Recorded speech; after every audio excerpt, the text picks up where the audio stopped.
এটা কোশ্চেনটা হচ্ছে জাস্ট আমাদেরকে ত্রাস সৃষ্টি করা, আমাদের মনোবল ভাঙিয়ে দেওয়া। আমাদের যারা রাষ্ট্র পরিচালনা আছেন তাদেরকে একটা মেসেজ দিচ্ছে যে তুমি যদি আমার কথা না শোনো তবে তোমাকে আমি কি কি করতে পারি তার একটা ছোট্ট নমুনা হচ্ছে খুশি, আরো কিছু কি করবো এটা অপেক্ষায় আছে। তো আমি ডক্টর মোহাম্মদ ইউনূস সাহেবকে অনুরোধ করব যে আপনি অত নিশ্চয় অত কাঁচা জিনিস না, অনেক বড় প্লেয়ার, আন্তর্জাতিক মানের প্লেয়ার। ওই সব ছোট্ট খাট্ট ইয়ে দিয়ে আপনাকে কাজ করতে পারবে সেটা আমি ধারণা করি না। আমি একটা বিষয় আজকে শুধু এখানে ক্লিয়ার করতে চাই, যারা বলেন ভারত আমাদের বন্ধু রাষ্ট্র, আমি তাদেরকে প্রথম বলি যে আপনারা শুধু মুক্তিযুদ্ধে সহযোগিতা করেছে এই কথার জন্যই ভারত আমাদের বন্ধু রাষ্ট্র বলেন। আমি বলবো যে মুক্তিযুদ্ধে সহযোগিতা করেনি, তারা পাকিস্তানকে ভাঙ্গার জন্য, তাদের চিরশত্রু, তাদের চির প্রতিদ্বন্দ্বী পাকিস্তানকে ভাঙ্গার জন্য তারা মুক্তিযুদ্ধে গায়ে পড়ে লেগেছে, গায়ে পড়ে লেগেছে এবং পাকিস্তানকে তারা ভাঙতে পেরেছে। এটা তাদের ৭১-এর সবচেয়ে বড় সাফল্য ছিল পররাষ্ট্রীয়। সুতরাং এটা মুক্তিযুদ্ধ তারা আমাদেরকে বাহ্যের কোনো সহযোগিতা, তারা কেন সহযোগিতা করে নাই তার প্রথম প্রমাণ পাবেন মুক্তিযুদ্ধ যেদিন শেষ হয়েছে। হাজার হাজার ট্রাকে করে বোঝাই করে বাংলাদেশের কল কারখানা থেকে সমস্ত কলকারখানা লুট করেছে, সামরিক সরঞ্জামগুলো লুট করেছে, বাংলাদেশের বিভিন্ন ব্যাংক থেকে টাকা লুট করেছে। তারপরের প্রমাণ পাবেন বাংলাদেশকে তারা 25 বছরের গোলামি চুক্তি, 25 বছরের গোলামি চুক্তি করতে বাধ্য করেছিল। তার মানে তারা বন্ধু রাষ্ট্র নয়, পেছন দরজা দিয়ে এসেছে, ঘাড় মটকায় ধরেছে, আবার ঘাড় মটকাতে চেষ্টা করে যাচ্ছে। আজকের এই দিনে সন্তুলামা পার্বত্য চট্টগ্রামের ওই সন্ত্রাসী খুনি ত্রিপুরাতে বসে বসে ওই মোদী সরকারের প্রতিনিধির সাথে পার্বত্য চট্টগ্রামকে কিভাবে অস্থিতিশীল করা যায় তার জন্য পার্বত্য ত্রিপুরাতে আগরতলায় বসে বসে ষড়যন্ত্র করে যাচ্ছেন। এটা কিসের নমুনা বন্ধু রাষ্ট্রের?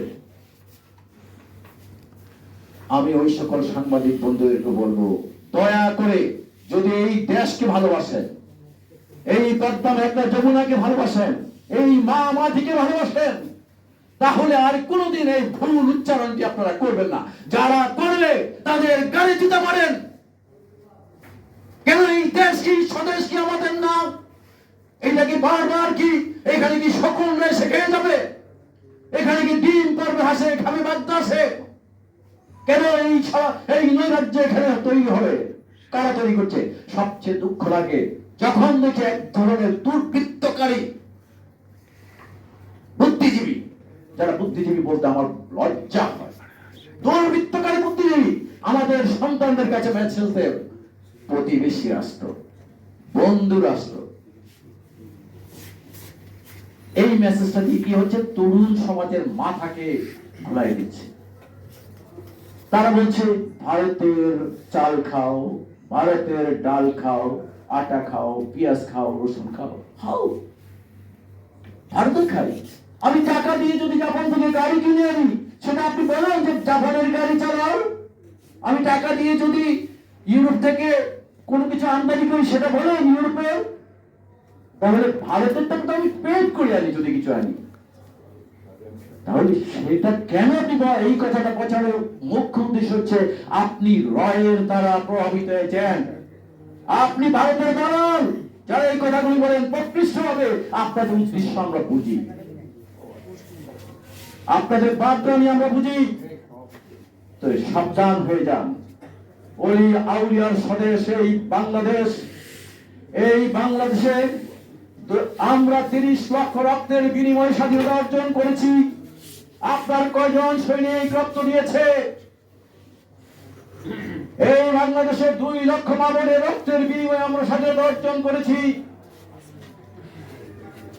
আমরা আপনাদের উদ্দেশ্যকে বুঝতে পারি যখন 1905 সালের বঙ্গভঙ্গের বিপক্ষে আপনারা বঙ্গভঙ্গ রদ আন্দোলন করেন। কেন? ঢাকা ছিল রাজধানী। আপনারা ঢাকাকে রাজধানী সহ্য করবেন না, আপনারা কলকাতাকে রাজধানী করবেন, ঢাকাকে শোষণ করবেন। আপনাদের কাছে ছোট্ট একটা তথ্য দিয়ে প্রশ্ন রাখতে চাই প্রিয় বন্ধুরা, আপনারা বলেন পাট আমাদের সোনালী আঁশ, কিন্তু 47-এর আগ পর্যন্ত এই বাংলার মাটিতে একটি জুট কল হয় নাই, একটি পাট মিল হয় নাই। অথচ হুগলি নদীর 2 ধার পাট কলে সজ্জিত ছিল। এই কথাগুলি কেন আজকে বলা হয় না?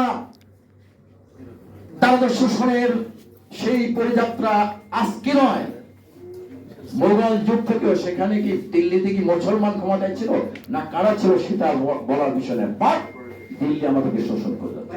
তো আজকে দিল্লির শোষণের বিরুদ্ধে সর্বশেষ আমাদেরকে হুঁশিয়ার হতে হবে। সবাইকে ভালো থাকবেন, শুভেচ্ছা।